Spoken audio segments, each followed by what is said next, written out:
네, 야구가 없는 월요일입니다. 야구를 사랑하는 이들의 참견이 다시 또 시작됩니다. 여러분 안녕하십니까? 야구의 참견 권성욱입니다. 오늘 저와 함께 합리적인 참견을 해줄 두 분입니다. 전준호 해설위원, KBS 김도환 기자와 함께합니다. 안녕하십니까? 안녕하세요. 오늘도 야구팬이라면 흥미롭게 지켜볼 주제를 가지고 열심히 오늘도 참견해 보도록 하겠습니다. 네, 오늘도 지난주에 이어서 댓글로 남겨주신 궁금증을 풀어드리고 참견을 시작해 보도록 하겠습니다. 오늘은 어떤 질문이 올라와 있는데 매주 너무 어려운 질문이 올라와가지고 얼마 전 기아 네. 덕아웃에 등록되지 않은 전력 분석원이 상주해서 논란이 되었는데요. 예. 덕아웃에 어떤 인원들이 상주할 수 있는 건가요? 라는 질문입니다. 야, 이거 아주 큰 이슈가 됐었죠. 아주 핫 이슈가 됐었는데 저도 사실은 굉장히 궁금했었습니다. 이게 규정이 어떻게 되는 건지 굉장히 궁금했었는데 일단은 전력 분석원이 덕아웃에 있었던 게 문제가 되는 건지 아니면은 인원의 문제인 건지 이때는 전력 분석원이 문제가 좀 됐던 거죠? 네, 일단은 이제 ABS를 도입하지 않았습니까? 그래서 이제 기록원 보직이 만들어지면서 그렇죠. 대부분 대부분 전력 분석원이 기록원을 담당을 하게 돼요. 그래서 이제 상주가 가능한데 그렇죠. 문제는 이제 김상훈 지금은 이제 코치지만 당시에 기록원이 미등록 인원이었기 때문에 문제가 좀 됐었는데요. 제가 이거를 기아 쪽 취재, 저는 이제 롯데 측에서 그걸 어필한 줄 알고 봤더니 기아의 공식 답변은 심판진에서 김상훈 기록원에 대한 그 얘기가 있었기 때문에 롯데에서 한 게 아니고 정식으로 김상훈 코치를 이제 등록을 시켰다. 이런 게 이제 공식적인 답변입니다.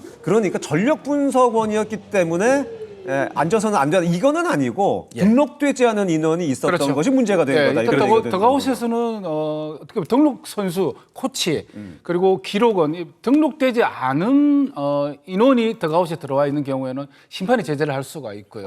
그리고 또 하나 상대 팀에서 그거를 어필할 수가 있어요. 그렇죠, 그렇겠죠. 이런 부분에 있어서는 이렇게 지켜져야 되는 부분인데 사실 그게 참 엄청나게 또 이슈가 또 됐잖아요. 그러니까요. 이게 기아니까 아무래도 기아가 요즘 워낙 잘 나가다 보니까 아마 상대팀에서 좀 어필 비슷하게 좀 나온 것이 아닌가 생각이 되는데 코치진 10명 일단은 등록이 되어 있는데 이날은 기아가 9명으로 그렇죠. 등록이 되어 있었고 김상훈 당시 전력원은 등록이 되어 있지는 않았는데 이제 그 일이 있고 나서 다음날 바로 이제 등록을 했더군요. 그렇죠.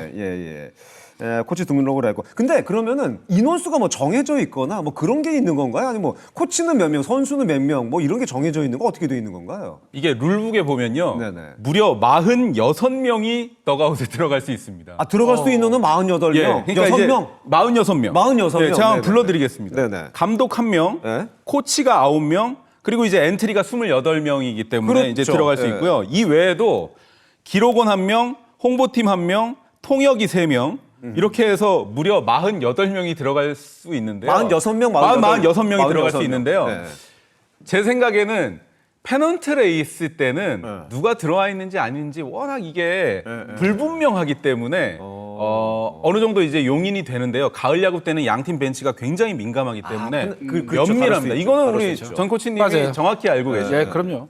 포스트 시즌과 그리고 페널티 레이스는 당연히 구분이 돼요. 당연히 다르겠죠. 예. 페널티 레이스 때는 암암리 뭐 그런 무기나 하고 사실 뭐 여러 가지 이제 부상 선수들이 이제 어떻게 부상 회복 컨디션 조절을 할 때 덕아웃 분위기도 보고 그리고 그렇죠. 퓨처진 선수도 덕아웃에서 좀 분위기도 좀 보고 이런 경우가 있잖아요. 네네. 하지만 포스트 시즌 어림없어요. 어림없다, 정말 어림없다. 인원 하나하나까지 아주 그냥 정말 예민한 반응을 볼 수가 그 있거든요. 정규 시즌에는 사실은 암묵적으로 서로 간에 그냥 뭐 약간 등록 외 인원이 있는 것도 그냥 넘어가는데 이번 같은 경우는 심판이 지적을 하다 보니까 좀 이슈가 된 거고 어쨌든 간에 규정 이외의 인원이었던 거는 틀림없는 사실인 그렇죠. 것 같고. 근데 이거는 정말 궁금한 것 같아요. 가끔 보면은 뭐 베테랑 선수 이제 1군 등록 말소시키고 퓨처스에 가 있지 않고 1군과 동행한다거나 아니면 젊은 선수에게 1군 분위기를 좀 익히게 하기 위해서 1군과 동행한다 뭐 이럴 때가 있잖아요. 이럴 때는 그러면 덕아웃에 있을 때가 사실은 있잖아요. 어떻게 이런 거는 어떻게 되는 건가요? 사실 뭐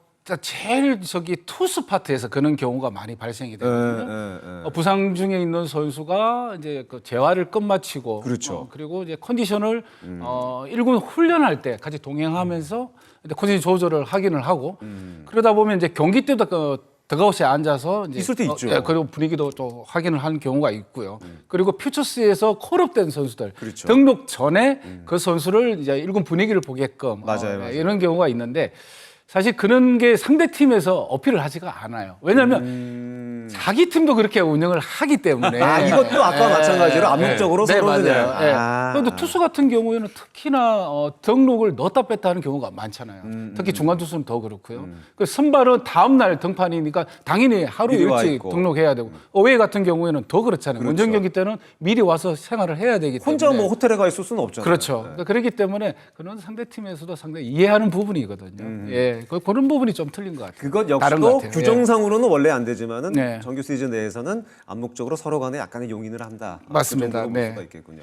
야, 이거 규정은 저도 사실은 이번 이슈가 터지면서 이거 규정은 어떻게 되지 하고 굉장히 궁금했었는데. 얼마 전에 하나에서는 김경문 감독이 그 퓨처스 선수들 5명을 맞습니다. 아, 프로그램 맞아요, 해가지고 맞아요. 예. 훈련도 같이 하고 일군 경기 분위기도 그렇죠. 보고 그 중에서 또 뭐 유력일 선수하고 몇 명은 또 일군 등록도 시켰고요. 그렇죠. 또 사실 9월달 되면은 엔트리가 엔트리가 확정되잖아요. 확정이죠. 그러니까 미리 선수들을 일군 코칭 스텝의 선수가 어느 정도의 기량을 가지고 테스트도 하기 때문에 이럴 때 동행을 좀 많이 하고 있는 경우가 알겠습니다. 이게 순위 싸움이 치열하다 보니까 모노 팀들이 아주 예민해진 시기인 것 같기도 하고 막 이런 이슈가 그러기 때문에 터진 부분이 아닌가 생각이 되는데 덕분에 어쨌든 간에 더가웃 규정 뭐 이런 것도 좀 알 수 있었던 시간이 아니었나 생각이 됩니다. 앞으로 궁금한 점이 있으면 야구에 참견 너튜브에 댓글 많이 남겨주시기 바라겠습니다. 야참에서 그 궁금증 여러분에게 시원하게 풀어드리도록 하겠습니다. 그리고 아직 구독하지 않으셨으면 구독, 좋아요, 댓글, 알림 설정 많이 부탁드리겠습니다. 그렇다면 KBO의 지난 한 주를 달궜던 이슈를 짚고 넘어가도록 하겠습니다. 이번 주 이슈입니다. 이번 주 이슈는 초박빙 2024 타이틀 홀더입니다. 자, 시즌 후반으로 갈수록 순위 싸움도 흥미롭지만 개인 타이틀도 아주 전입가경입니다. 올 시즌 순위 경쟁만큼이나 개인 타이틀도 굉장히 접전인 것 같아요. 네, 일단은 다승 부분에서 네. 네일과 원태인 그리고 엄상백, 하트, 곽빈, 헤이수스 이 선수들이 또 지금 그러네요. 바짝 붙어 있고요. 그러니까요. 그리고 예. 세이브 삼성 오승환 선수와 기아 정혜영 선수 바짝 붙어 있고. 그렇죠. 예. 탈삼진 부분 헤이수스 그리고 하트하고 후라도, 윌컷은 엄상백 그리고 타율도 에레디아 선수하고 레이에스 선수가 3할 오픈 때로 지금 바짝 붙어 있고요. 최다 안타 역시 레이에스, 로하스, 와. 에레디아, 김도영. 뭐 누가 1위를 할지 아무도 모르고 이거 올 시즌 왜 이러는 거예요 도대체. 순위 경쟁도 그렇고 타이틀 홀더도 그렇고 타이틀 경쟁도 그렇고 진짜 촘촘하게 붙어있어 마지막까지 정말 예측하기 어려울 것 같은데 위원님이 보시기에는 어디가 가장 접전일 것 같고 야 이거 진짜 예측하기 너무 어려울 것 같은데. 제가 판단할 때는 다 접전이에요. 뭐 어떻게 일단 투수 파트는 뭐 다승 부분이 아무래도 그러니까요. 너무 촘촘히 붙어 있거든요. 네네네. 이런 부분에서 다승에 아주 근접해 있는 선수들이 등판 날짜 때 본인이 승리를 가져가느냐 그렇죠, 이런 그렇죠. 부분이 상당히 중요하고요. 그리고 곽빈 선수가 지난 토요일 날 승패를 기록을 못했잖아요. 그렇죠. 이런 부분도 등판했을 때 승리를 가져가는 게 상당히 중요한 의미가 있고 그리고 최단타 부분에 있어서는 지금 레이스 선수가 지금 1위를 달리고 있지만 이 어떻게 보면 로하스, 에리디아 선수 뭐 지금 그러니까요. 불과 2개 차이거든요. 맞아요. 한 경기에서 뭐 4개, 5개도 가능한 그럼요. 이런 부분도 있고 하지만 이제 남아 있는 경기 수가 중요하잖아요. 맞아요. 예. 그래 레이스 선수는 지금 남아 있는 경기가 아무래도 좀 더 롯데가 경기가 좀 많이 남아 있는 상태고. 롯데가 가장 많이 남았죠. 그렇죠. 예, 예. 그래서 제가 한번 기록을 좀 살펴봤는데 네네. 레이스 선수가 지금 경기당 안타가 1.41개를 때리고 있거든요. 그러면은 아무래도 총 안타 기대값이 좀 더 높지 않을까. 뭐 정확한 개수는 뭐 200개가 넘어가는데 그렇죠. 또 나중에 우리 김 기자님께서 정확하게 좀 설명을 한번 해주시고. 그리고 로하스 선수는 1.31개 그리고 에레디아 선수가 경기당 1.41개를 때리고 있거든요. 그렇기 때문에 이 정도의 컨디션을 계속해서 꾸준하게 간다면 제 생각엔 레이스 선수가 잔여 경기가 가장 많기 때문에 좀 더 유리하지 않을까 그렇죠. 조심스럽게. 아무래도 레이스가 좀 유리하지 않을까. 아니 뭐 나중에 아니라 지금 산술적으로 계산하면요. 네네. 202개에서 203개가 나옵니다. 200한테도 넘어갈 수 예, 있다. 그러니까 레이에스 선수 같은 경우에는 지금 203개까지 페이스가 있기 때문에 그럼 신기록인 거잖아요. 이거 뭐 200안타 하면 어마어마한 거예요. 그러니까 이게 또 저희가 다승 부분도 그렇고 구원 그리고 이제 최다 안타 같은 경우에는 이제 외야수의 그 골든글러브 그리고 투수 같은 경우에는 저희가 지난번에는 뭐 하트 선수를 많이 얘기했지만 이 골든글러브에 원태인 선수도 지금 당당하게 후보에 올라가 있거든요. 그렇기 때문에 이 타이틀 홀더 그리고 골든글러브까지 엮여 있기 때문에 또 MVP까지도 엮여 당연하죠. 있기 때문에 MVP는 지금 일단 김도영 김도영으로 선수가 가져가는 건 앞서 없지만. 있고요. 네, 그렇죠. 그러니까 타이틀이 누가 가져가느냐 이게 지금 굉장히 복잡하고 재밌어졌습니다. 다승 부분 같은 경우가 말씀해 주신 것처럼 가장 좀 접전이 되지 않을까 생각이 되기도 하는데 이제 남은 경기가 원태인도 그렇고 곽빈, 네일, 하이수스가 모두 한 앞으로 등판 횟수가 한 3번에서 4번 정도 많으면은 네 번도 가능한 게요. 지금 잔여 경기 일정을 봐서 한 30경기 내외로 봐야 될 거 아니에요? 그렇죠. 그 잔여 경기가 계속 붙어 있는 게 아니라 띄엄띄엄 들어갈 수 있기 때문에 그럼 더 나올 수 있는 가능성이 있는 그렇죠. 거죠. 그렇죠. 로테이션이 좀 네. 길어질 수가 있으니까. 예, 예. 그리고 또 초접전이 있잖아요. 세이브 부분. 세이브 부분. 네. 그래서 지금 오성환 선수가 지금 어떻게 보면 세이브 1위를 27세이브죠. 27세이브. 그리고 정영희 선수가 26개 한 개 차이로 지금 예, 바싹 쫓아갔는데 근데 오성환 선수가 지금 어떻게 보면 등록이 빠져 있잖아요. 지금 엔트리에 빠져 있는 상황에서 근데 세이브는 잘 아시겠지만은 상황이 만들어져야 그렇죠. 되잖아요. 맞아요. 그렇기 때문에 어떻게 보면 3점 차에 또 팀이 앞서 있어야 되고 이런 부분이 있어서 참 이건 모릅니다. 정말 모르는 것 부분이 같아요. 진짜 좀 예, 굉장히 어렵네요. 어려워요. 보니까. 예. 그리고 제가 알기로는 오승환 선수가 아마 이제 조만간 일본 올라오겠죠. 등록을 할 예정이거든요. 이게 기아 타이거즈 같은 경우에는 1위를 또 수성을 해야 되는 입장이고 그렇죠. 오승환 이 소속팀 삼성 같은 경우에는 2위에서 또 1위를 추격해야 되는 입장이기 때문에 예. 팀 상황과 맞물려 있는 그런 상황도 있고 또 나머지 선수들 같은 경우에는 5강 경쟁 팀들이 많거든요. 맞아요. 이게 팀 순위와 맞물려서 정말 흥미롭습니다. 근데 이제 그 다승 아까 저희가 잠시 얘기를 했습니다. 네일 선수도 그 다승 경쟁 부분에 어떤 굉장히 중요한 선수인데 이 굉장히 큰 부상을 당했어요. 그러니까요. 굉장히 안타까운 부상이었고 깜짝 놀랐었는데 예, 이게 나머지 시즌은 좀 어렵다고 봐야 될 것 같아요. 예, 이게 일요일 날 그 수술대에 올라가지고 턱관절 골절이거든요. 굉장히 큰 부상입니다. 그래서 아마도 이제 기아 타이거즈 공식 입장은 정규 시즌은 이제 일단 힘들 것 같다라는 입장이고요. 수술이 일단은 수술을 잘 마쳤기 때문에 재활을 잘 해서 가을 야구에 돌아오면 정말 다행이고요. 일단은 네일 선수가 건강해졌으면 하는 그런 바람이 있고 일단은 네일 선수가 정말 쾌유를 예. 정말 이 큰 부상을 당했는데도 불구하고 좀 빨리 좀 완쾌가 됐으면 좋겠다 그런 생각이 들고 걱정의 사실은 굉장히 많이 됩니다만은 기아라는 팀 입장에서 봤을 때는 지금 과연 1위 수성에 약간 좀 빨간불이 켜진 것이 아니냐. 1위 수성은 그래도 어느 정도 좀 가장 확률이 높기 때문에 이제 문제는 이제 더 큰 꿈을 꿔 나가는 과정에 있어서 한국 시리즈 우승에 과연 가능할 것이냐. 내일이 빠진다고 거의 생각을 했을 때 이 기아도 사실은 아까 말씀해 주신 것처럼 외국인 선수 한 자리 이걸 어떻게 해야 될 건지 빨리 좀 확정을 짓고 좀 이 운영을 해나가야 되지 않을까 그런 생각이 좀 분명히 들었습니다. 예. 예, 뭐 어찌됐든 룰상으로는요. 대체외인 선수가 와도요. 8월 15일 이후에 그러니까요. 오기 때문에 그러니까요. 대체 선수가 가을 야구엔 뛸 수 없습니다. 그러니까요. 그러니까 일단은 기아 타이거즈 입장에서는 내일 선수의 쾌유를 또 하루빨리 완쾌하는 거를 바라는 그런 점이 있고요. 만약에 가을 야구에 내일 선수가 가지 못하더라도 과연 기아가 어떤 좀 가을 야구에 대한 어떤 해법 이런 걸 찾을 수 있을지도 야차면서 계속 팔로우를 하면서 좀 여러분께 전해드리도록 하겠습니다. 글쎄요. 팀 순위만큼이나 큰 관심을 모으고 있는 개인 타이틀 홀더 부분 저희가 참견을 해봤는데 과연 시즌 마지막에 웃는 선수는 누구일지 야참도 흥미롭게 지켜보도록 하겠습니다. 타이틀 홀더에 대한 여러분의 의견, 야구의 참견 너튜브 댓글에 남겨주시면 감사하겠습니다. 그렇다면 오늘의 주제 여러분과 함께 하도록 하겠습니다. 이번 주 주제입니다. 이번 주 주제는 한화 롯데 5강 가능할까? 자, 팀당 20여 경기를 남겨놓고 있는 시점 하지만 5강 티켓의 마지막 주인공은 아직도 우리 무중입니다. 그중에서도 두 팀 롯데와 한화가 최근에 상승세를 타면서 리그는 점점 더 흥미로워지고 있는 것 같습니다. 롯데와 한화의 최근의 상승이 정말 대단한 것 같습니다. 네, 일단 롯데자이언츠가 8월 승률이 3위고요. 하나 이글스 같은 경우에는 토요일 경기 보셨습니다. 정말 대단했어요. 그 동점 허용하고 전 연장 가서 이게 쉽지 않겠다 생각을 했는데 그걸 결국 이겼어요. 그러니까 제가 현장에 다녀보면 많은 대부분의 구단들이 두산 베어스의 김태견 선수가 나오면 경기를 접는 경우가 사실은 있거든요. 김태견 선수를 깨부수면서 한화가 상승세를 이어가고 있다. 이거 정말 뉴스 중에 뉴스입니다. 그렇습니다. 더더군다나 두 팀이 또 굉장히 인기 팀들이기 때문에 아마 리그 흥행에 더 불을 붙이고 있는 것이 아닌가 생각이 되는데 사실은 SSG라든가 KT 등이 굉장히 유리한 고지, 5위에 대한 어떤 5강에 대한 유리한 고지를 이미 선점하고 있었습니다만은 좀 그걸 오래 꽉 지키고 있지 못하는 좀 아쉬움이 있었고 그러다 보니까 경기차가 지금 점점 좁혀들고 있는 그런 상황이 됐는데 특히 모든 팀들은 마찬가지겠습니다만 한화 롯데 같은 경우에는 가을 야구 한 지가 조금 오래됐기 때문에 그 절실함이 아마 좀 더하지 않을까라는 생각이 듭니다. 그럼요. 하나 같은 경우에는 2018년도가 마지막 포스트 시즌이었고, 맞아요. 그리고 롯데가 2017년도잖아요. 맞습니다.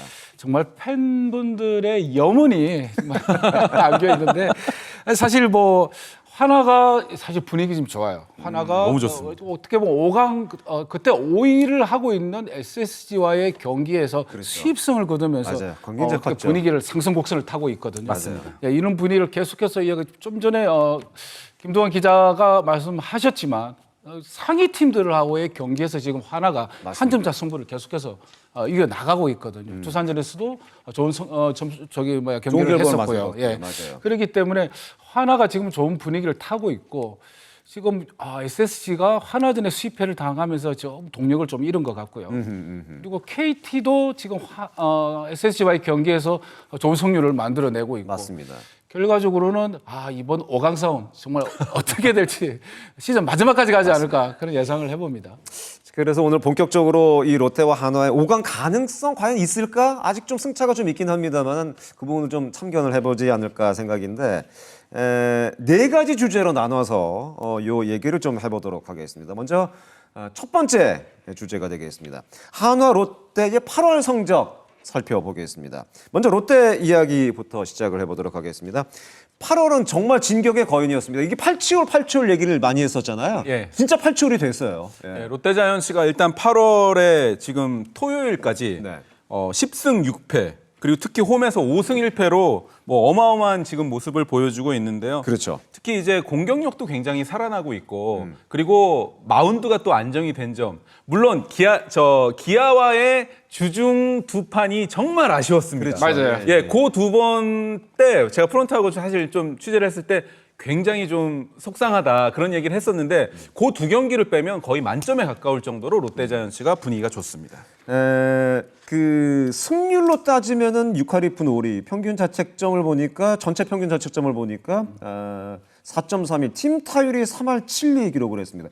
아까 그 김도환 기자도 공격력 얘기를 해주셨는데 롯데 반대에는 공격력이 일단 받침이 됐다고 봐야 될 것 같아요. 그렇죠. 롯데는 일단 공격의 팀이잖아요. 맞아요. 예, 그래서 화끈한 어떤 그 공격력으로 팀 상승세를 이끌고 있는 팀인데요. 역시 화끈한 공격을 이끌고 있는 손호영 선수가 맞아요. 맞습니다. 정말 좋은 활약을 보여주고 있습니다. 이런 부분에 있어서 남아있는 경기가 지금 롯데 같은 경우에는 29경기 정도 남아있잖아요. 네네네. 가장 많이 경기를 남아있는 상황이기 때문에 어쨌든 지금 순위 경쟁에서 지금 8위권에 머물고 있는 롯데가 경기가 많이 남아있다는 것은 뭔가 해볼 수 있다는 어떤 그럼요. 기회잖아요. 그럼요. 그렇기 때문에 좀 더 어떻게 집중력이 발생이 된다면 어떻게 보면 가능하지 않을까 이런 예상을 해봅니다. 손호영 선수 얘기를 해주셨는데 전준호 선수와 함께 손호영 선수가 지금 롯데의 어떤 팀 공격력을 이끌고 있는 것이 아닌가 생각이 되는데 7월 20일 날 손호영 선수가 복귀를 했습니다. 그 이후에 기록을 보니까 24경기에서 3할 3푼 3리고 홈런을 6개를 기록을 했어요. 팀 내 홈런이 가장 많은 선수가 손호영 선수입니다. 예. 그러니까 김태형 감독의 그 이야기를 들어보면 정말 적극적인 선수, 과감한 선수라는 표현을 하고 김태형 감독이 사실 개개인 칭찬을 잘 안 하고 잘 안 하죠. 안 근데 하죠. 손호영 선수 사실 어떻게 보면요. 이 LG에서 롯데로 이적을 한 게 롯데자이언츠로서는 정말 신의 한 수가 되고 있고요. 그럼요. 롯데 지금 핵심 중에 핵심으로 이렇게 짧은 시간에 자리를 잡았다? 이건 손호영 선수의 능력이라고 할 수 있겠습니다. 그렇습니다. 8월 달 12경기에서 4할 2푼 3리. 이게 손호영 선수의 이 어떤 롯데에 대한 적응력 그리고 롯데를 이끌고 있는 힘 정말 대단한 것 같은데 공격력도 공격력입니다. 일단 마운드도 사실은 롯데가 나쁘지 않았습니다. 7월에 비해서 확실히 8월이 롯데는 조금 더 안정적인 마운드 운영 능력을 보여주었습니다. 예, 7월이 사실은 팀 자책점이요. 꼴찌였습니다. 5.59까지 치솟으면서 7월에 롯데자이언츠가 마운드가 정말 좋지 않았었는데 그렇죠. 8월 들어서 4.3대 그러니까 실점이 1점 이상, 1점에서 2점 가까이가 줄어든 거예요. 야, 한 달 사이에 그렇게 많이 줄어들 수가 그러니까 있나요? 롯데자이언츠가 일단 뒷심이 강해지고 8치올 했던 게 지금 현실이 돼가고 있는데 사실은 롯데자이언츠가 제가 봐서는 김태형 감독의 또 특징이 이 9월 달 경기에 굉장히 강하고요. 두산 베어스 시절부터. 그리고 남은 잔여 경기가 우리 전준우 위원께서 말씀하신 대로 29경기로 가장 많거든요. 그렇죠. 예. 29경기에서 뭐 제 꿈은 20승 가까이 좀 올려준다면 저는 5강 싸움 충분히 가세할 수 있다고 봅니다. 맞습니다. 그 마운드를 조금 더 그 자세하게 살펴보니까 특히 아까 그 김도환 기자도 얘기를 했습니다만 뒷심이 굉장히 좋아졌다는 느낌이 드는 게 8월달 구원 평균 자책점이 2.85 기록을 하고 있습니다. 8월달 2.85면은 10개 구단 가운데 가장 안정적인 불펜 운영이었다고 볼 수가 있겠습니다. 그 중에 그 김원중 선수가 8월달에 5경기에서 무실점 기록을 했어요. 김원중 선수가 7월달에 굉장히 안 좋았죠. 8경기 평균 자책점이 11.05였습니다. 근데 8월달에 5경기 무실점이었습니다. 7월달에 그 논란이 있었잖아요. 탭댄스 논란 있고 나서 굉장히 좀 김원중 선수가 흔들렸었는데 그 어떤 그 멘탈적인 흔들리는 부분에서 이제 완전히 좀 벗어났다는 느낌이 좀 들었습니다. 사실 그 LG 트윈스 염경엽 감독이 사실은 계속 어필이 있었죠, 사실은. 탭댄스 스텝에 대해서 염경엽 감독이 그라운드에 나와가지고 맞아요. 이 뭐 롯데자이언츠 입장에서는 흔들었거든요. 사실 거기서 심리적으로 흔들린 부분이 아마 있었을 있죠. 겁니다. 선수들은 분명히 그게 있죠. 네, 그럼요. 본인의 어떤 어떻게 보면 투구 전에 어떤 루틴이잖아요. 그럼요. 상당히 투수 같은 경우에는 그 루틴에 따라서 어떻게 보면은 본인의 밸런스를 찾고 찾아 나가는 부분인데 아무래도 그때 김원영 선수가 많이 흔들리긴 했어요. 맞아요. 그 이후로는 성적이 조금 부진했었잖아요. 근데 그래도 빨리 좀 털고 회복을 일어난 것 했습니다. 같아요. 예. 또 한 가지 저는 그 롯데의 불펜에서 주목하고 있는 선수가 김상수 선수인데 김상수 선수가 롯데의 8월달 16경기에 11경기 나왔습니다. 11경기 나와서 평균 자책점 2.84 김상수가 기록을 했어요. 김상수 선수가 그 불펜 어떤 고참으로서 정말 굳은 일 다 했다고 볼 수가 있는 겁니다. 그러니까 원래부터 마당새 역할을 계속 그랬죠. SK 시절부터 잘 해왔고 롯데자이언츠 이적해서도 정말 약방의 감초처럼 고비고비 잘했었는데 올 시즌 초중반에는 별로 안 좋았었거든요. 근데 사실 안 좋았죠. 최근에 구위가 굉장히 많이 살아나면서 김상수 그리고 구승민 맞습니다. 라인도 강해졌는데요. 특히 구승민 선수 뒷얘기를 이건 뭐 이제 에이전트 업계에서 약간 들리던 얘기인데 구승민 선수가 올 시즌에 너무 안 좋았거든요.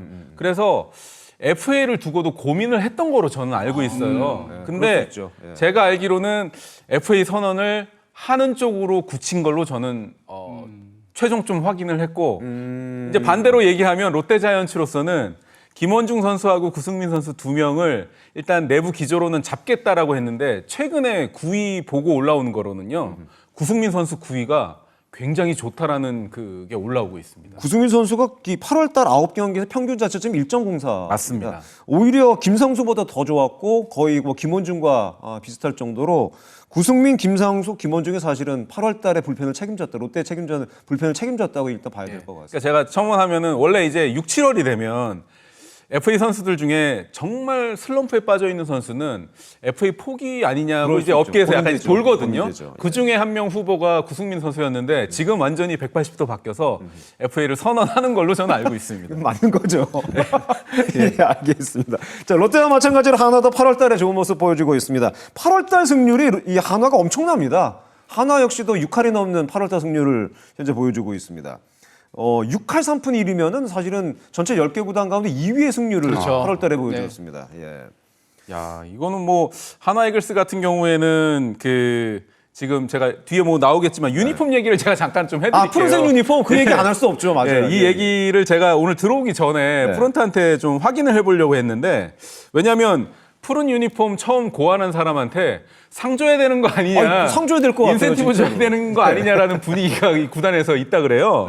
그래서 이 푸른 유니폼 원래는 여름용으로 이 하나 이글스가 원정 유니폼이 검정색 유니폼이 있는데 햇빛을 덥죠. 워낙 흡수하니까 선수들이 덥다고 해서 그냥 사실은 어떻게 보면 즉흥적으로 만들었던 그런 유니폼인데 이 별 생각 없이 만든 유니폼이 온갖 행운을 지금 다 갖다 줘가지고 그동안 3번이나 더 입었다고 합니다. 3번이면은 홈에서는 원래 입으면 안 되는 거였잖아요. 안 되죠. 3번이면은 9연전이고 프런트가 3번인지 4번인지 확인해 보겠다고 저한테 이 연락이 왔었거든요. 3번이면 9경기고 4번이면 12경기입니다. 그러니까 10경기 안팎을 이걸 더 입었고요. 그리고 지금 문제는 9월이다. 이게 굉장히 얇은 소재로 했기 때문에 굉장히 시원한 소재라고 하더라고요. 9월 또는 가을 야구에 못 입는 용이래요. 그런데 내부에서 근데 더워가지고 9월달에 입어도 될 것 같아요. 내부에서 9월에 입겠다는 얘기가 나온답니다. 아니 지금 같은 더위라면 9월달에 입어도 될 것 같아요. 그래가지고 지금 일단은 9월 달에 입고요. 그다음에 토요일 날 예. 김태균 선수 그 강판 시키면서 이긴 경기도 맞아요. 파란색 유니폼이었거든요. 이거 내부에서 뭐 인센티브 엄청나게 두둑하게 챙겨줘야 될 것 같습니다. 물론 뭐 그 파란색 유니폼 뭐 잘 모르겠습니다. 어쨌든 좋은 결과가 나오니까 뭐 굳이 뭐 루틴 깰 수는 없는 거잖아요. 예. 참 야구는 이런 게 많은 것 같아요. 근데 어떻게 보면 지금 뭐 하나 입장에서는 일단 타격이 지금 최은성 선수가 살아났잖아요. 그렇죠. 네. 그게 크죠. 네, 최은성 선수가 제가 기록을 좀 살펴봤는데 전반기에서 64경기에서 2할 3푼 1리 6개 홈런을 때려냈는데 후반기 기록만 보면은 45안타 3할 5푼 사이에 11개 홈런. 맞습니다. 35타점. 자, 34경기에서 11개 홈런을 때려냈고 64경기에서 6개 홈런을 때려냈고 정말 이 차이가 엄청 이렇게 하나 타선을 이끌다시피 했고요. 맞습니다. 그리고 하나는 요즘 경기를 보면요. 매번 경기마다 주인공이 바뀌고 있어요. 맞아요. 이런 면이 히어로가 바뀌고 있는 하나 타선 어디서 터질지 모르는 상황이잖아요. 이런 부분에 있어서 상당히 긍정적인 부분이 있는 것 같고요. 그리고 노시환, 최은성, 안치홍, 김태현이 하나 타선을 이끌고 있는데 지금 들어서 이제 이도현 선수, 황영목 그리고 장진혁 선수가 장진혁 좋아요. 장진혁 좋아요. 예. 그렇기 때문에 지금 하나가 지금 상승세가 글쎄요 5강 판도를 지금 완전히 어떻게 안개 속으로 지금 이끌고 있는 그렇게 볼 수 있을 것 같습니다. 이제 강팀이 되기 위해서는 사실 접전에서 강해야 된다 이런 얘기를 많이 하는데 맞습니다. 한화의 최근 경기 보면은 지난 토요일 경기도 마찬가지였습니다만은 동점 허용한 이후에 접전 상황이 벌어졌는데 그걸 이겨낸단 말이죠. 최근에 그 접전 상황에서 강한 모습을 한화가 굉장히 많이 보여주고 있습니다. 예, 기록적으로 이게 나타나는데요. 1점 차 승부 때 3승 1패, 2점 차 승부 때 2승 1패, 그리고 3점 차 승부 3전 전승. 그러니까 이게 접전에서의 영역은 벤치, 감독의 영역도 그렇죠. 분명히 있거든요. 그렇죠. 그러니까 김경문 감독의 야구가 일단은 지금 스며들면서 선수들한테 확고한 그 에너지를 심어주고 있다라고 볼 수도 있고요. 제가 김경문 감독 취재를 예전에 했던 걸 말씀을 드리면 김경문 감독이 두산 베어스 시절에 우동수 3명이 이제 깨지면서 두산이 약간 소총부대로 돌아갈 때 지휘봉을 잡을 때 그러니까 색깔이 바뀌는 색깔이 과정이었어요. 바뀌는 맞아요. 와중에서도 맞아요. 정말 고영민이라든가 손시현, 이종욱 이런 선수들을 발굴해 나가면서 그 위기를 타개해 나가는 그런 능력이 어마어마하셨거든요. 그리고 김경문 감독에 대한 내부 평가가 지금 이미 그룹에서 이미 끝났지 않았어요? 이미 성공적이라는 얘기가 나오고 있고요. 그리고 사실 이제 지난해까지는 제가 뭐 지난해까지 하나가 좀 그랬다라고 정말 노골적으로 표현하는 건 아니지만 여기가 2군인지 1군인지 모른다라는 혹평을 듣기도 했었습니다. 하나이글스. 특성의 기조라는 걸 1군에서 한 얘기였으니까. 2군에서 할 거를 왜 여기서 하고 있어? 근데 지금은요. 여기는 증명하는 자리라는 게 확실히 지금 돼 있어서 선수들이 결과에 대한 책임을 확실히 지고 있다라는 점 이거는 하나이글스가 저는 완전히 바뀌어서 내년 시즌 이렇게 되면 윈나우 시즌으로 완전히 들어갈 것 같아요. 그 김경문 감독에 대한 얘기는 저희가 잠시 후에 또 주제를 따로 팠으니까 이 전준호 위원은 사실 김경문 감독 너무 잘 알고 계시죠. 계시죠. 네. 김경문 감독에 대한 이야기는 이따가 좀 얘기 좀 자세히 좀 많이 좀 부탁을 네, 드리겠습니다. 예. 근데 좀 안타까운 거는 상대적으로 지금 5강 경제 팀이었던 NC가 지금 최근에 연패 빠졌고 이제 물론 이제 연패가 끝나긴 했으면 연패를 꽤 길게 가져갔었고 SSG랑 KT도 약간 좀 최근에 주춤한 모습이기 때문에 5강 경쟁이 굉장히 치열해진 건 사실인 것 같아요. 예. 그렇죠. 지금 상황에서는 일단 하나가 지금 분위기를 만들어 나가고 있고 롯데가 계속해서 따라가고 있는 입장. 결과적으로는 KT와 SSG가 계속 순위를 벌려서 지금 승차를 벌려 나가야 되는데 계속 정체되어 있는 입장이거든요. 그렇죠. 그래서 맞아요. 뭐 이번 KBO 리그는 정말 어디까지 경기 시즌 마지막까지 이런 순위가 계속 이어지지 않을까. 잔여 경기까지 다 봐야 될 것 같습니다. 맞아요. 예, 예. 그러니까 NC가 중간에 11연패를 했다? 그게 너무 컸어요. 이거는 저는 너무 좀 안타까웠어요. 그러니까 너무 여러 가지 맞아요. 투타 밸런스가 안 좋은 게 사실은 한 4, 5연패 정도 하면 끊기고 다시 사이클이 올라가야 되는데 거기서 못 차고 나오는 저는 그거는 좀 의아했거든요. 아무래도 하트 선수 에이스가 그 당시에 이탈을 감기 했었- 몸살로 네. 이탈해 있었던 부분. 주요 선수들이 많이 빠졌죠, 맞아요. 사실은. 예. 예. 그래서 연패가 11연패까지 갔었고요. 그렇죠. 저는 그때 청주군에서 하나전에서 마지막 아웃카운트 11연패를 끊고 나서 박민우 선수가 마지막에 아웃카운트를 잡아내고 로진백을 던지면서 맞습니다. 그때 선수들의 어떤 표정을 봤을 때 정말 힘든 시련의 시간을 보냈다. 그런 생각이 들더라고요. 알겠습니다. 이제 8월이 얼마 남지 않았는데요. 8월 한 달을 어떻게 또 롯데와 한화가 마무리할지 또 어디까지 위치를 옮길 것인지 계속해서 지켜보도록 하겠습니다. 다음 주제로 바로 이어가도록 하겠습니다. 네, 다음 주제는 한화 롯데 잔여 경기가 되겠습니다. 남아있는 경기 두 팀이 가을 야구 티켓을 따내기 위해서는 잔여 경기 일정이 무엇보다 중요하지 않을까 생각이 되는데 잔여 경기 일정을 전반적으로 한번 살펴보도록 하겠습니다. 두산이 20경기, 삼성 KT가 22경기, 기아 SSG가 23경기, LG 키움이 24경기, 한화가 26경기, NC가 27경기, 롯데가 29경기. 상대적으로 한화 롯데가 좀 많은 경기를 남겨놓고 있네요. 예. 롯데가 가장 적은 경기를 소화를 했는데 경기 수가 많이 남는 게 무조건 일단 중요한 뭐 유리한 것은 아닙니다만은 그래도 어느 정도 영향을 좀 준다고 봐야겠어요. 그럼요. 지금 롯데는 어쨌든 경기가 많이 남아 있는 게 반등할 수 있는 기회고요. 롯데로서는 좋다. 그럼요. 그러니까 네. 상위 팀과의 지금 보면 기아, 두산, KT, SSG와 지금 3게임이 남아 있고요. 그리고 삼성 2경기, LG랑 경기가 4게임이 지금 남아 있어요. LG랑 많이 남았네요. 근데 롯데가 LG전 올해 승률이 좋지를 못해요. 별로 안 좋아요. 예, 이런 부분이 좀 걱정이 되는 부분인데 키움 한 경기 그리고 말씀하신 것처럼 하나와 8경기가 남아 있어요. 하나와 8경기나 이게 정말 남았어요. 변수인데요. 맞아요. 이게 8경기가 지금 팬들 사이에서 지금 그 한 팀 몰아줘야 되는 거 아니냐 이렇게 둘중에서 몰아주자. 네, 사실 그 얘기가 나오는 게요. 이게 8경기가 남아 있기 때문에 산술적으로 양 팀이 4승 4패 하잖아요. 그러면은 서로 어쨌든 한 팀은 못 올라갑니다. 그렇죠. 그러니까 이제 사실 이건 저희가 이제 재밌자고 매거진 프로에서 하는 얘기지만 한 팀 몰아주면은 한 팀이 나갈 수 있습니다.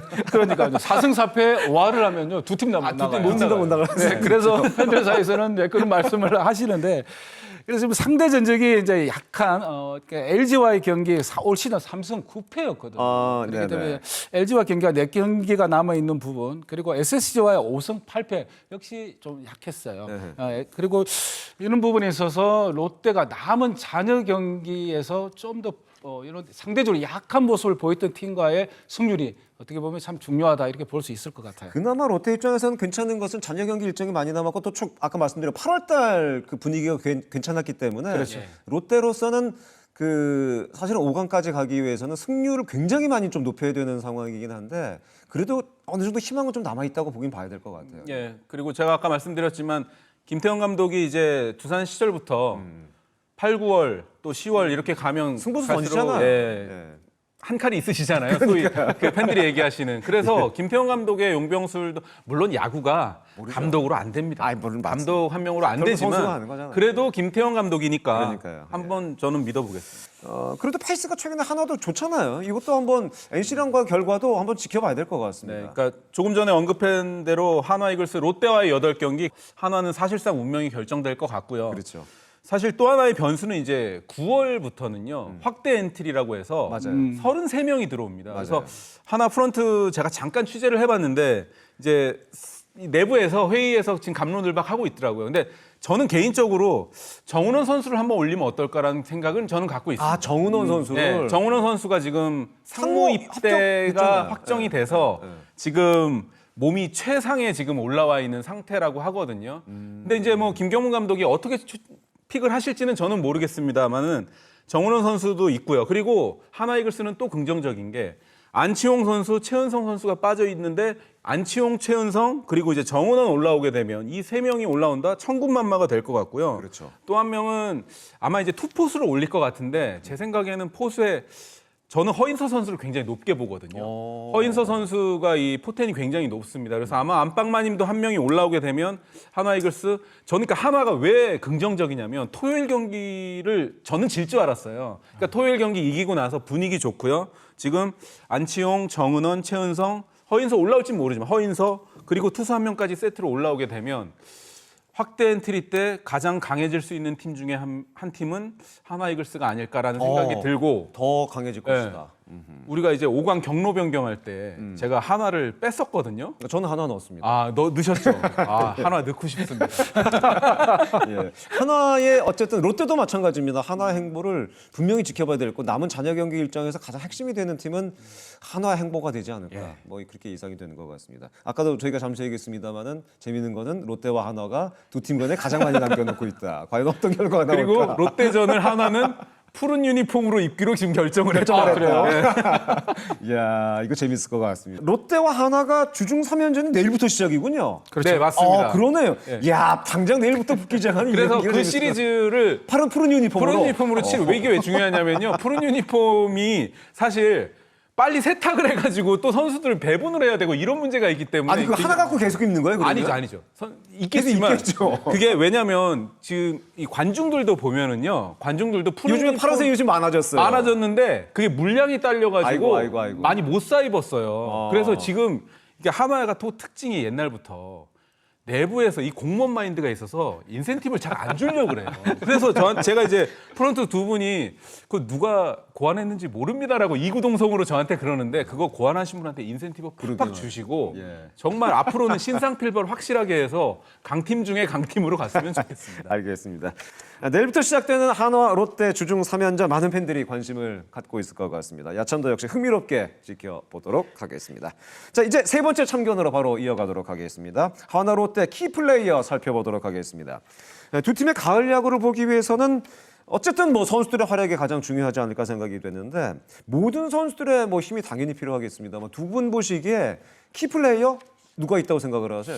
네. 롯데는 저는 박세웅 선수가 박세웅. 플레이, 역시 박세웅 선수. 예, 그런 말씀을 드릴 수 있을 것 같아요. 하나 김동 기자는 누구? 당연히 노시환 선수죠. 하나는 노시환. 예. 롯데는 롯데도 박세웅. 예. 역시 박세웅 선수. 저도 하나를 노시안으로 생각을 해요. 두 분 모두 네. 그럼 박세웅, 노시환 네. 두 팀 모두에서 그러니까 저는 키플레이어다. 노시환 선수가 이제 팬들이 보는 눈높이가 이렇게 돼버렸어요. 그 홈런왕 출신인데요, 네. 그러면. 그러니까 30홈런 100타점은 깔아주는 선수로 돼버린 거기 때문에 그리고 한화에서 이제 아마 내년 되면 BFA 단연 계약 이 얘기가 나올 겁니다. 그럴 정도로 MVP 시즌을 보낸 선수였기 때문에 그러니까요. 지금 가지고는 성에 차지 않는다. 근데 사실 지금은 잘하고 있는 거예요. 노시안 선수가. 선수이기 때문에 어떻게 보면은 그럼요. 팬분들께서 좀 아쉬워하는 부분이 있겠지만 저는 올 시즌 성적이 거의 나쁘지 않거든요. 그런데다가 3루 자리 한 번도 거의 비우지 않고 풀 시즌 뛰면서 이 정도 수비도 성적이면은 수비도 좋아. 이 정도 사실 잘하는 거.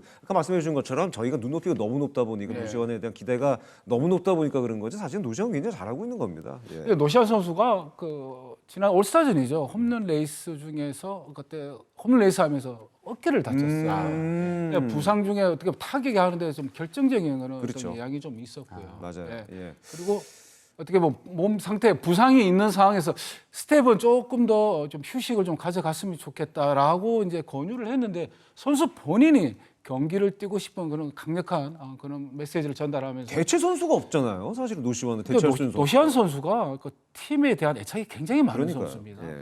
일단 박세웅, 노시환 두 선수의 시즌 기록을 한번 살펴보도록 하겠습니다. 먼저 박세웅 선수가 시즌 기록은 24경기에서 6승 9패 5.44 평자 찍었고 7월 이후에 8경기에 3패 6.34 좀 기대에 확실히 못 미치는 건 사실인 것 같습니다. 노시환 선수는 시즌 기록이 2할 8푼 OPS가 0.836 홈런 23개 7월 이후에는 3할 8리 7월 이후에는 많이 올라왔습니다. 노시환 선수가 OPS가 0.880 홈런 5개 18타점 기록을 하고 있습니다. 일단 박세웅 선수 얘기부터 좀 해보도록 하겠습니다. 뭐 특별한 부상이 사실은 있는 건 아니죠. 올해 조금 안 좋은 건 사실인 것 같아요. 박세웅 선수는 올 시즌 6승 9패 최근에 3연패 중이잖아요. 지난 6월 27일 날 승리를 거두고 나서 지금 2달 가까이 지금 승을 못 하고 있으니 본인 스스로가 지금 우선적으로 굉장히 스트레스를 받고 있고요. 그리고 또 데이터 분석팀에서 박세웅 선수와의 어떤 본인의 투구 그리고 어떤 구종 가치에 대해서 좀 여러 가지 지금 논의를 많이 한 상태입니다. 근데 지금 어떻게 보면 생각이 너무 없어도 문제지만 제가 볼 때는 박세웅 선수 생각이 너무 많아요. 그렇기 때문에 본인 스스로 자기의 어떤 구종에 대한 확신, 어떤 그런 믿음이 조금 떨어지다 보니까 좀 더 경기를 좀 어렵게 가져가고 있고 그 스텝 입장에서는 좀 더 박세웅 선수가 경기를 풀어날 때 좀 단순하게 갔으면 좋겠다. 본인의 구종을 믿고 좀 더 강하고 좀 타자고 좀 더 적극적인 그런 성부를 가져갔으면 좋겠다는 메시지를 보내줬는데 제가 이렇게 그 박세웅 선수의 구종 가치를 조금 확인을 해보니까 지금 포심이 작년 비교했을 때 1.2kg 정도 떨어진 거 말고는 없거든요. 나머지는. 근데 어떻게 보면 올 시즌에 피안타율이 이렇게 높은 이유가 글쎄요, 제 생각에는 좀 더 너무 완벽하게 던지려고 하는 게 아닌가. 잘 던지려고 하다 네, 보니까. 그렇죠. 그래서 저는 개인적으로는 기술적인 부분은 박시영 선수가 커멘트가 좀 이루어지지 않는다. 네. 그래서 경기당 어떻게 보면 투구수가 많아지고 많죠, 이닝당 그렇죠. 투구수가 많아지는 부분이 그래서 박시영 선수가 좀 더 단순해질 필요가 있다. 그리고 고민하고 있는 부분을 좀 단순화시키면서 좀 더 적극적인 어떤 타자와의 승부가 이루어진다면 충분히 반등할 수 있지 않을까 그런 생각을 해봅니다.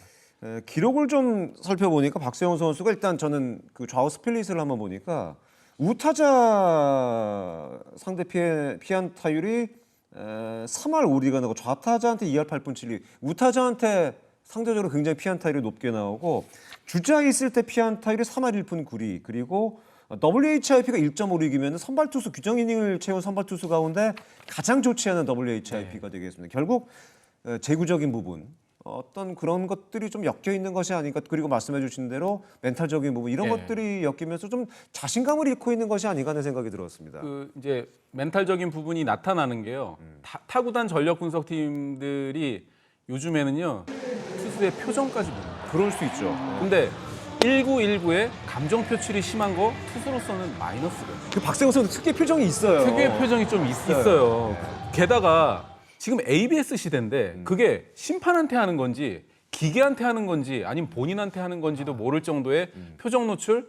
에이스로서는 조금 감점 요인이고요. 그리고 이제 전준우 위원께서 조금 전에 말씀하셨지만 저도 이제 구종 얘기를 하는 건 별로 안 좋아하고 볼 배합 얘기하는 건 별로 안 좋아하는데 박세영 선수의 그 포크하고 체인지업을 같이 쓰는 날이 굉장히 많은데요. 그게 별로 구분이 안 되는 경우가 많다는 게 전력 분석판의 그 이야기입니다. 그래서 아까 이제 좌우 스플릿 얘기도 했지만 그러니까 왼손 타자한테 들어가는 구종을 우타자한테 쓰거나 우타자 좌우 구분을 잘 못하는 경우도 있어서 볼 배합이라든가 구종 선택도 한 번쯤은 선택을 해야 되고 하지만 박세용 선수가 워낙 능력치가 좋은 선수이기 때문에 성실하고 능력치 굉장히 좋은 남을 선수죠. 29경기 중에 4-5경기는 책임을 져야 되기 때문에 그 4경기 이기면 10승이거든요. 그렇죠. 사실은 우리가 이제 클래식 지표를 워낙 무시하는 추세다 보니까 승수를 요즘 많이 안 따지지만 사실은 10승은 박세용 선수의 마지막 자존심이에요. 그럼요. 예, 그래서 10승을 꼭 좀 달성을 했으면 좋겠습니다. 승수가 주는 상징성이라는 건 분명히 분명히 분명히 있습니다. 있습니다. 예. 어쨌든 지금 팀이 굉장히 치열하게 순위 싸움을 하고 있기 때문에 팀의 에이스로서 좋은 모습도 앞으로 또 기대를 해보도록 하겠습니다. 노시환 선수는 뭐 아시겠습니다. 이제 국대 4번 타자입니다. 앞으로도 이제 4번 타자를 한동안 맡아야 되는 선수가 되겠고.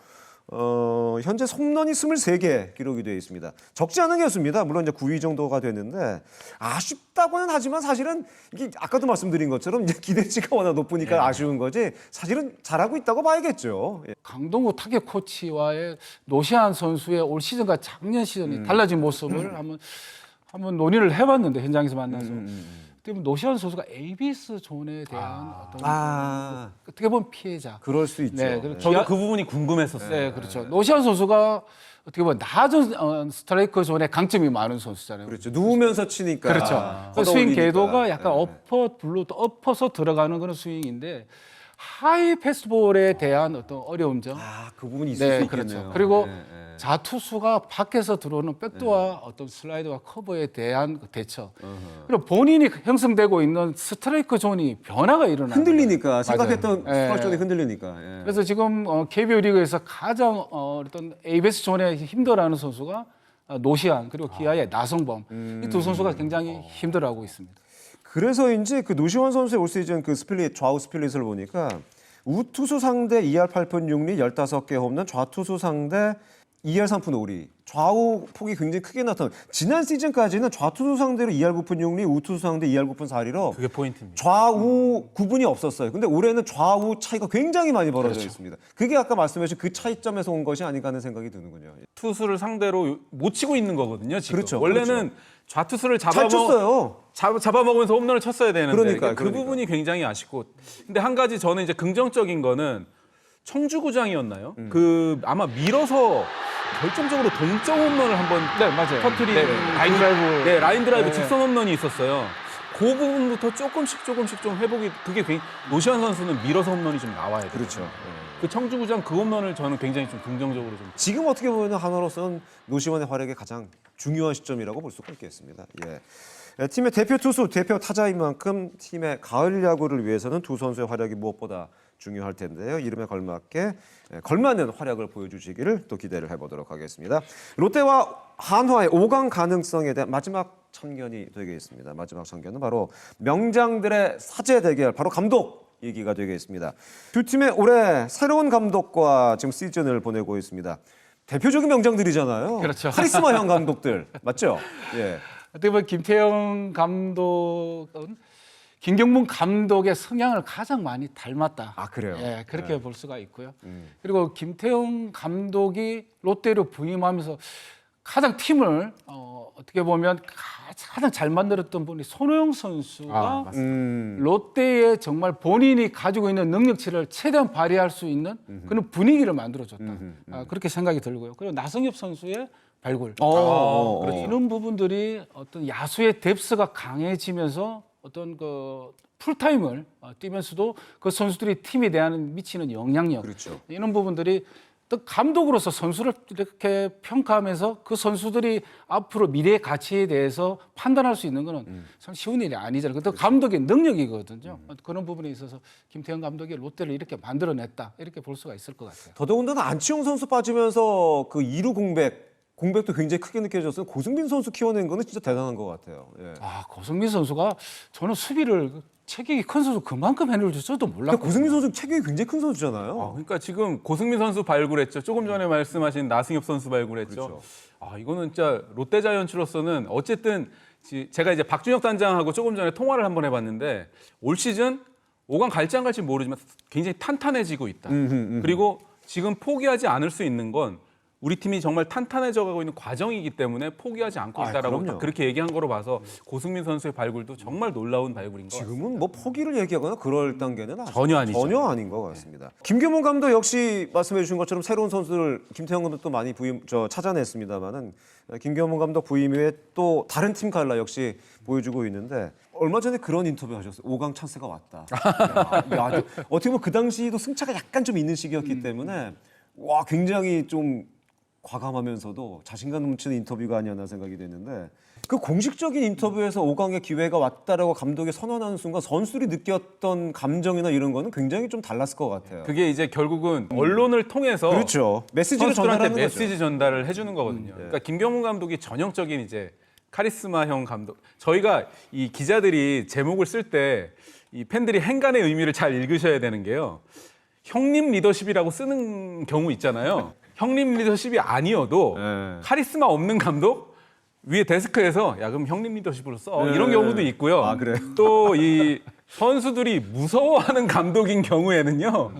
카리스마형으로 사실은 씁니다. 근데 김태형 감독과 김경문 감독은요. 그렇게 해서 쓰는 게 아니라 진짜로 카리스마를 갖추고 계신 분들이고요. 워낙 또 언론 활용하는 것도 사실은 이 사령탑의 능력입니다. 능력이죠. 그래서 공식적으로 선수를 뭐 이렇게 욕하거나 그러지는 않지만 메시지를 주는 그런 게 있고요. 김경문 감독의 또 하나의 특징이 아프다는 얘기 사실 다 싫어하지만 진짜 싫어합니다. 네, 맞아요. 선수들이 예전에 두산 시절에는 아프다고 하잖아요. 그러면은 트레이너가 오히려 막았어요. 너 오늘 경기만 못 나가는 게 아니라 너 앞으로 한 달 못 나갈 수 있어. 이거 절대 감독 귀에 들어가면 안 돼. 이럴 정도로 이 몸이 페라자 선수도요. 조금 아프다는 얘기했다가 몇 경기를 못 나갔거든요. 그러니까 외국인 그리고 국내 선수 차별도 없고 아프다는 얘기하면 절대 안 됩니다. 근데 두 감독님이 모두 카리스마형 감독인 건 사실인 것 같고 김경문 감독 같은 경우에는 그 예전에 그 두산 시절의 그 카리스마는 지금의 김태형 감독과 비슷한 것 같은데 지금 두 감독의 카리스마는 약간 좀 다른 것 같아요. 김태형 감독은 그야말로 이제 그 흔히 말하는 진짜 카리스마. 김경문 감독은 이제 좀 연배가 쌓이고 경험이 많이 쌓여서 그런지 약간 다른 좀 더 부드러운 느낌의 어떤 카리스마가 좀 있는 것 같아요. 대화를 일단 많이 나누시고 그리고 그 현장에서 제가 이제 그 김경문 감독과의 그때 NC 시절에서 한 7, 8년 모시면서 어떤 경험을 해봤는데 현장에 있는 코칭 스텝이 가장 먼저 야구장에 빨리 나옵니다. 나와서 선수들이 훈련할 수 있는 어떤 환경을 스텝들이 먼저 움직이고 그리고 선수들을 하나하나 말씀을 다 나누세요.